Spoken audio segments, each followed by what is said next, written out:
ಗೊತ್ತು idli with chicken curry ಅಥವಾ idli with mutton curry, ಆಪ್ಪಮ್ಮು ಮತ್ತು ಗೀ ರೈಸು ತಿನ್ನಕ್ಕೆ ಸಕ್ಕ ಟೇಸ್ಟ್ ಆಗಿರ್ಬೇಕಂತ ಕೇಳ್ತೀರಲ್ಲ, ಸೊ ಆ ಥರ ಒಂದು ಸ್ಪಾಟೇ.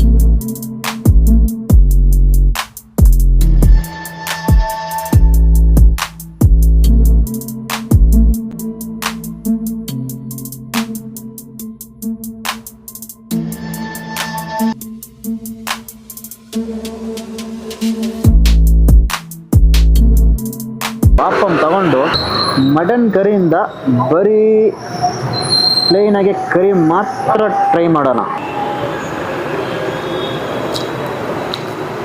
ಆಹಾ, ಏನಪ್ಪ ಇದು ಬರೀ ಗ್ರೇವಿನೇ ಈ ರೇಂಜಿಗಿದೆ. ಪೀಸ್ನ ತಗೊಂಡು ಮಟನ್ ಹಂಗೆ ಮೆಲ್ಟ್ ಇನ್ ಮೌತ್. ದೋಸೆ ಒಟ್ಟಿಗೆ ಫಿಶ್ ಕರಿ ತಗೊಂಡಿದ್ದೀರಿ. ಗೀ ರೈಸು ದೋಸೆ ಇಡಬೇಕಂತಂದರೆ ದಿಸ್ ಒಂದು must try spot.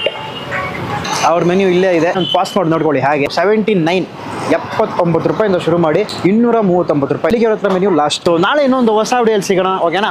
Until then, bye from Sharu.